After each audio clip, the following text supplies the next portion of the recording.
Hello mga kababayan, magandang araw sa inyong lahat. Kumusta na kayo dyan? So ngayon nga raw mga kababayan, so andito ako sa lugar nila Jeffrey mga kababayan. Dyan yung kanilang bahay ng papa niya mga kababayan. So andito muna ako sa ilog. Meron akong inaantay yung pastor doon sa kanilang simbahan. Kasi may mga kababayan, may mag-donate doon sa simbahan nila, may mag-sponsor, no? So, kaya pinuntahan ko dito para makausap ko yung pastor nila dito mga kababayan. Para ma-estimate yung yero nga ilagay natin dyan. Kasi gusto sa sponsor natin nga palitan ng yero yung atip ng simbahan. So dito mga kababayan, no, sobrang ganda po dito ang kanilang lugar. So malapit lang po sa ilog. Yan. Ito yung ilog papunta ng Panabo. So pag magpatayo tayo ng bahay dito, malapit lang sa buhangin. So yung maganda yung buhangin dito mga kababayan. Hindi tulad doon sa Davao River nga medyo pangit yung buhangin doon. Yan. So makikita natin yung kanilang produkto dito ay same pa rin doon sa amin. Saging. Yan. So, saging yung kanilang produkto mga kababayan. Same pa rin doon sa amin. At sa mga mais din. Yan. May mga mais dyan sa kabila mga kababayan.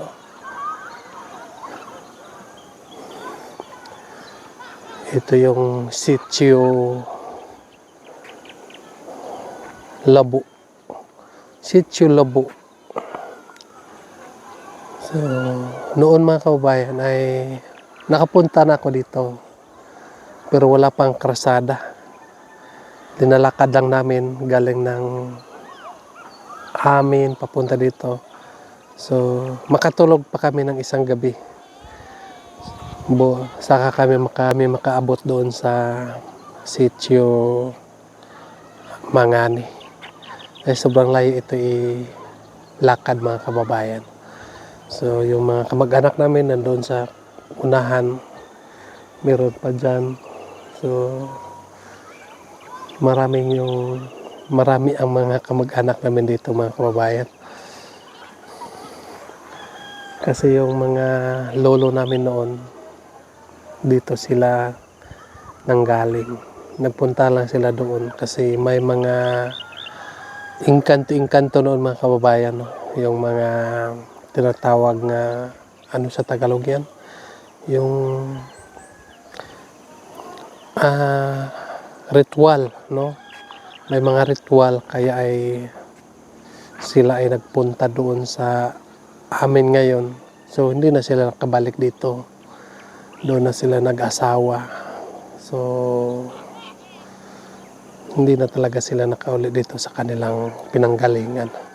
Pero yung totoong lugar namin sa mga lolo namin mga kababayan ay dito talaga. Side.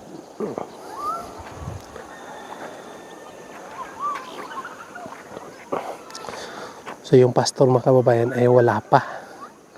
So inaantay pa namin. Nakaalis na. So mag-alas 7 na kasi kanina bago ako umalis. So matagal yung paggising ko. At nag-chat ako kay Sir Paul kung nasaan sila. So nandoon sila sa bahay ngayon. Sabi ko sa kanya, punta muna ako dito sa lugar nila Jeffrey. Kasi may mag-sponsor sa kanilang simbahan. Sorry po, hindi pa ako mapasama. Dahil, nagtatanim pa ako ng luya. Kunting tiis na lang. So, siguro ngayon nga linggo matapos na yan. So, punta tayo doon sa simbahan mga kababayan. Doon sa bahay nila Jeffrey.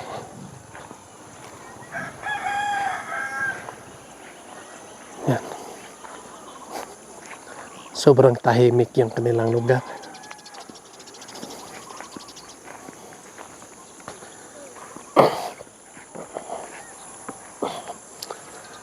Yan po ang papa ni Jeffrey.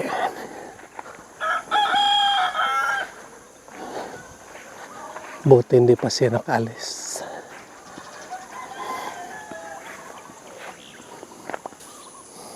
Sobrang ganda no, lugar niya.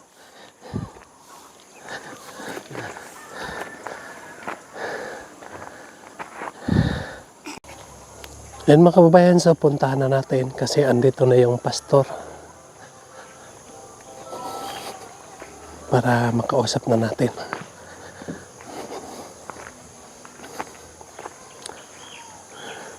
So, yung tatay ni Jeffrey nandyan. So, ito yung kanilang simbahan mga kababayan.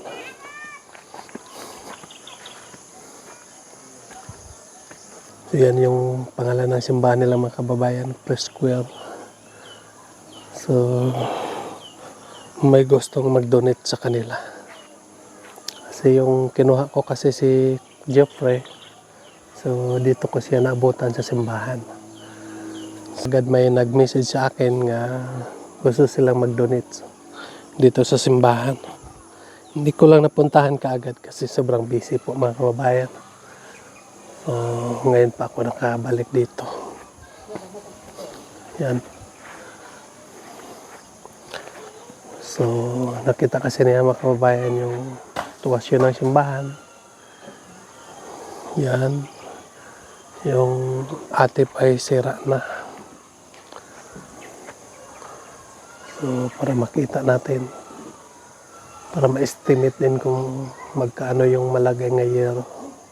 Yan kasi yung gusto ng sponsor natin mga kababayan. Nga para ma-estimate daw kung ano yung ano yung gamitin nga, kahoy ba o ano na lang, yung bakal na lang ang gamitin. So nakita ko rin dito mga kababayan nga wala ng kahoy. So bakal talaga yung magamit dito mga kababayan. Yan. So ito yung bahay ng kanilang pastor mga kababayan. Pasok tayo. Maper masalam. Kumusta? Yan, so yung pastor. Kakausapin natin. Bangalog siya.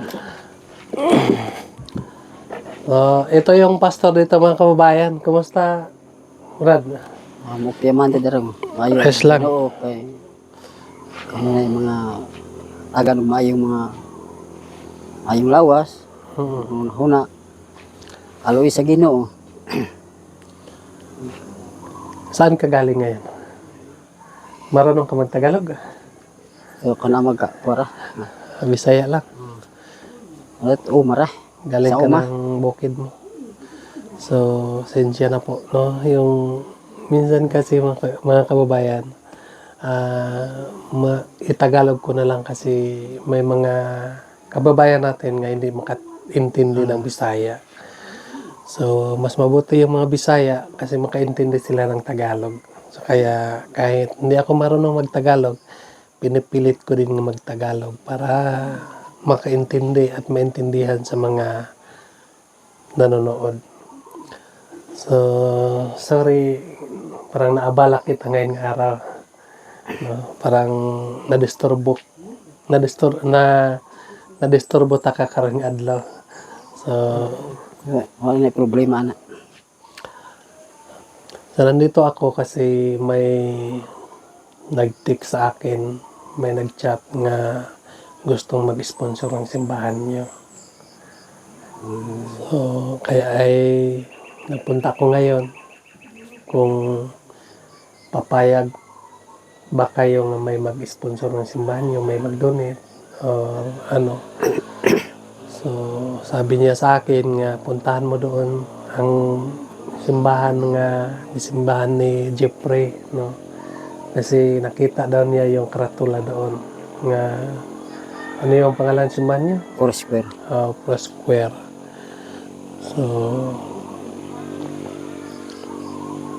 siya din ay same kayo ng simbahan. So gusto niya nga ayusin yung simbahan niyo paunti-unti. Kung papayag ba kayo nga ayusin yung simbahan.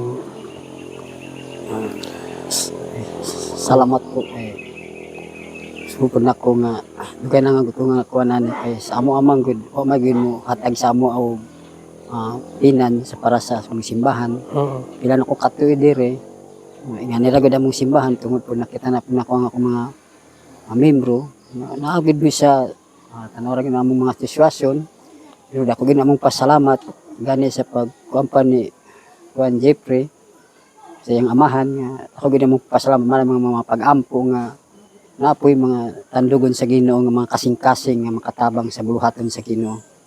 Dako po akong pagpasalamat sa Ginoo nga ang Ginoo gyud mo balo sa mga panalangin. Kung kinsa man gyud ang mag-sponsor ako gyud salamat. Ang Ginoo gyud mo panalangin labi na sa imo ha Brad. Oo. Ako gyud ako magpasalamat bisan gani ang mga membro sab kung mahibalo na sila siguro ako gyud magpasalamat sa Ginoo nga kamo gyud ang gitandog ug gihatagan nga sa Ginoo kaalam o para pagkitabang sa simbahan. Nagkalahi-lahi man ta og mga unsa ning atong gikuan pero kita man gyud nga alagad sa Ginoo para maura man gyapon. Kita ra man gyud mga gikan naman kita sa Ginoo. Muna nga salamat gyud ko sa Ginoo nga inganang ang iyong opinion nga nami ikatabang sa amo para sa simbahan. Di man po sa kawalingon nako kundi para man po sa buluhaton sa Ginoo. Tuog ko nga panalangin lang gid mo sa Ginoo. Oo. So gusto sa sponsor nga ipa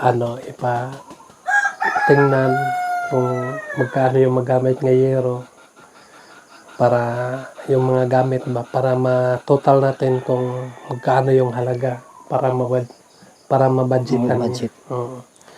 So yun kasi ang sabi niya sa akin, no. Sabi ko sa kanya nga go na ba?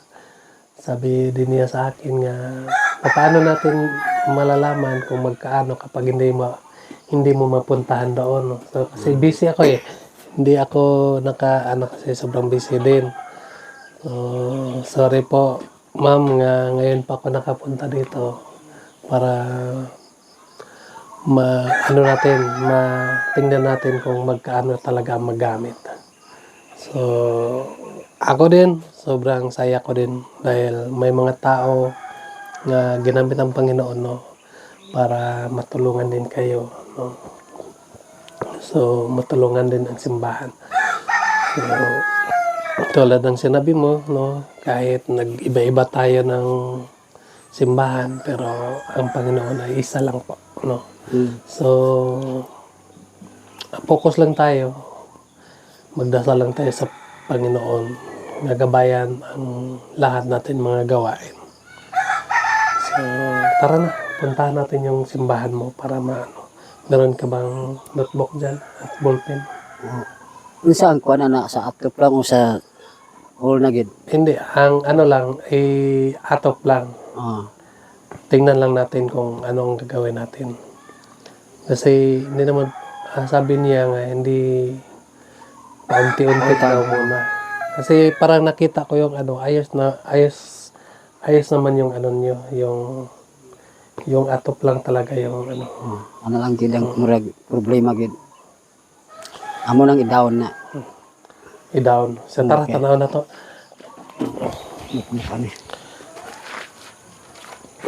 So yun mga kababayan, so tingnan muna namin yung simbahan.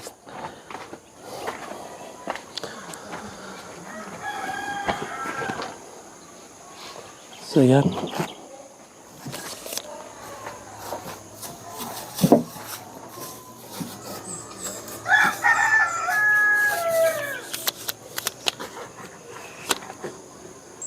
So ano yung plano mo?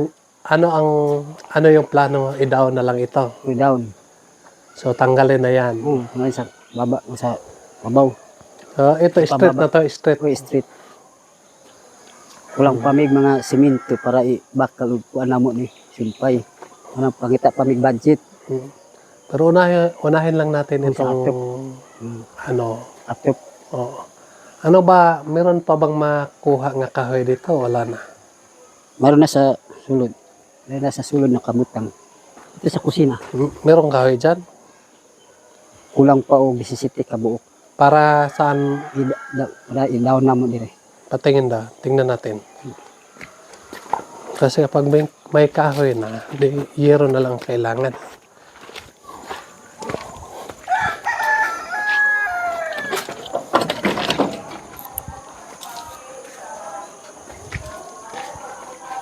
So yan, may kahoy na pala. So, Kuwan pa ni 50 ka buok. 15 ka pieces. Okay na, may kahoy. So,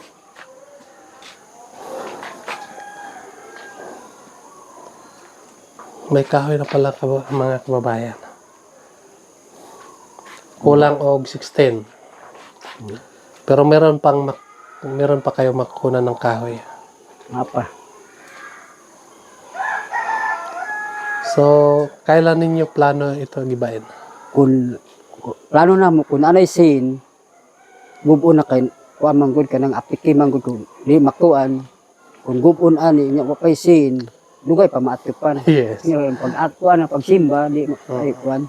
Kay pa kung anay sin gubon anak kana pa may magamit mga kahoy dito sa taas. Oo. Wala na kumpleto na. Para sa kasimana wala na. Yung mga kababayan sa konti na lang ang kulang, 16 na lang Oh, kapiraso. 16 na lang. Meron na pala silang kahoy. So, ang problema ninyo, Sin na lang din. yero at saka simento. Yung simento. Bakal. Bakal. Bakal. No? Para ikuan na sa kuan sa bayan. Sagbayan. So mag-beam tayo dyan. Lagyan ng beam. So, pag nandito na yung yero, gigibain ng iyo ito. Magtulong-tulungan lang kayo dito. Magawa ng simbahan. Kung magkuan man ni kung unsay kuan na, unsa nakaya ka kag lubungan nilo. Pero meron kayong panday isa. Na. Kung imo katungya sa taas. Ako nagipatanawan ipada kuan na human og daon. Ako nagikuan imo siya nga unahon sa nang simento. So paligunan sa nakatungkuan kanang haligi. Para i-down ato na may mga kahoy kuan na mo daw kanang sin para kuan na tuloy-tuloy na ang kuan Trabaho. ang trabaho. Ang sabi po sa sponsor natin nga yung panday lang ang bayaran natin isa. Tapos tulungan na lang sa mga membro. Ano ba yung panday niyo? Si Membro din dito? ato lang asawa. Okay na siya. Kuan tabangan na mo ang kuan ang buluhaton. Basta na alay panday gisabot na mo nga usara gid ang panday tanawon ni kuwagin ng kalimaw nga mong agi kay daghang kuan na may kamit na lang gid panday. Pag marami yung panday, hindi magkano kay iba-ibang plano yan. So dapat isa lang yung Isa lang. Tanawon ko kay di man gud di mao basta na daghang mo kuan. Mas maayo pa gud usara gid ang panday. So magkano yung binayad niyo sa panday? Yung araw niyo? Wa ko ka kuan kay murag ang uban nay city nay 5. So 7 talaga yung city taga. City yung kasagaran dyan. Kasagaran gud. Pero yung 5, 500, airfare na siya. So, pag mabili natin ang yero, so, matrabaho na niya itong simbahan. So, doon tayo sa kabila. Puntahan natin kung paano ito Pero meron pa kayo makuhaan ng kahoy. Oh, napa.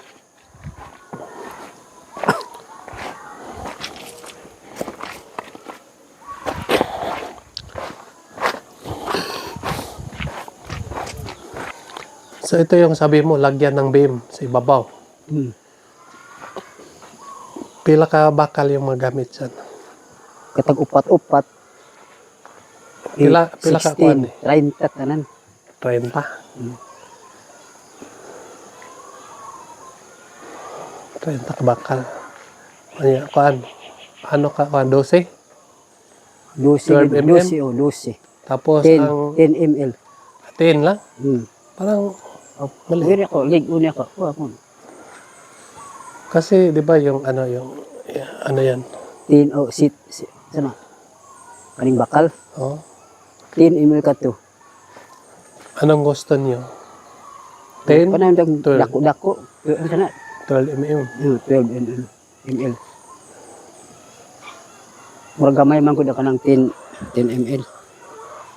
10 mm ano 30 pesos. O kanang 7 para i-rain.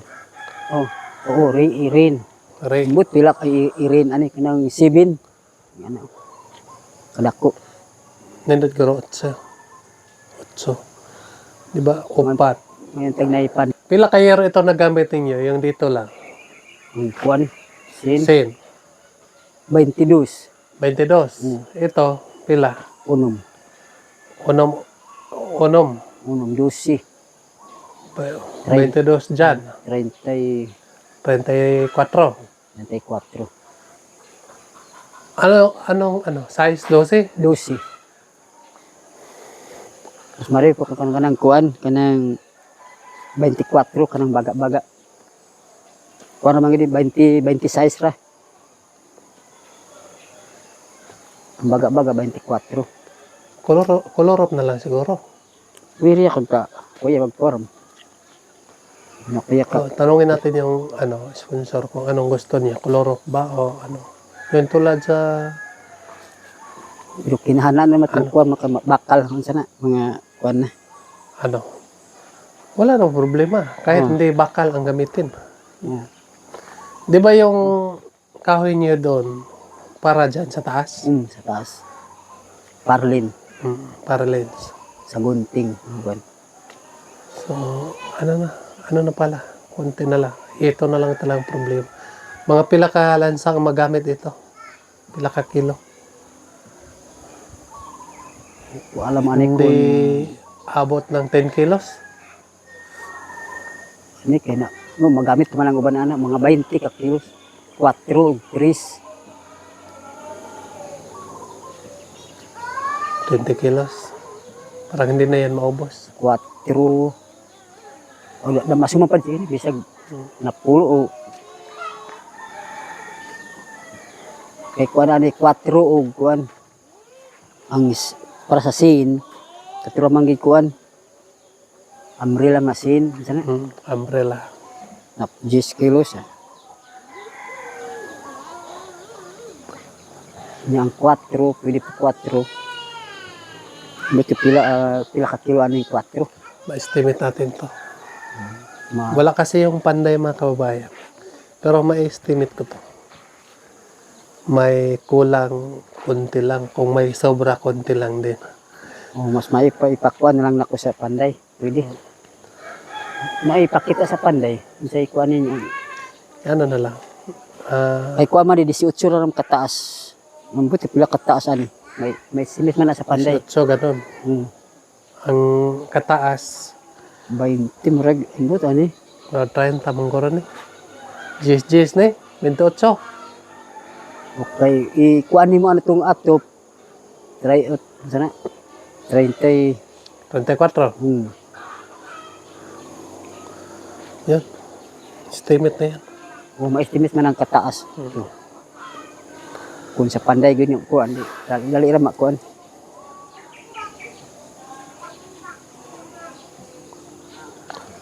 Ayun mga kababayan na. Ano lang, 30 ka 12 mm at saka 20 ka 8 mm yung bilihin natin dito. At magbili lang tayo ng 20 kasak na semento. Yan. So ayusin lang itong mga yung mga nasirang poste. tapos di ano lang napo diri kuan babag Ganun. nanay bakal ikuan diri masimituhon na sa taas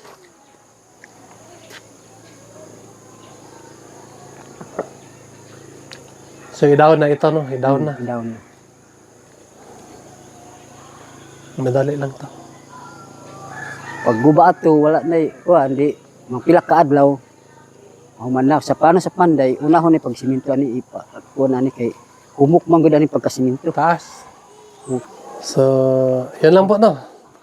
30, ano yun? 34 ka 34 ka yero. So, ayan lang po mga kababayan. Ang magamit natin dito ay 34 ka yero, 30 ka 12 mm at 20 ka 8 mm. So, yun ang gamitin natin dito. At 20 din ka simento at lansang. So, pag may kulang, dadagdagan naman natin. Wala man ato kuan. Pero pag magkita kayo ng panday mo mamaya, ipalista mo ano yung magastos. Tapos ipasent mo sa papa ni Jeffrey sa akin. Mamaya. Atuin sa nako niya. Kaya para mabudgetan sa itong sponsor. Ha? Salamat. So, yun lang po mga kababayan. Magpapaalam na po sa inyo. Maraming salamat po sa inyong lahat na walang sawang nagasubaybay sa aming YouTube. So sana po huwag kayong magsawa na magasubaybay sa amin para maipagpatuloy namin ang aming mga kaganapan dito sa Kabukiran po. So yan lang po. God bless you sa inyong lahat. Mag-ingat kayo dyan palagi. Bye-bye. Maraming salamat.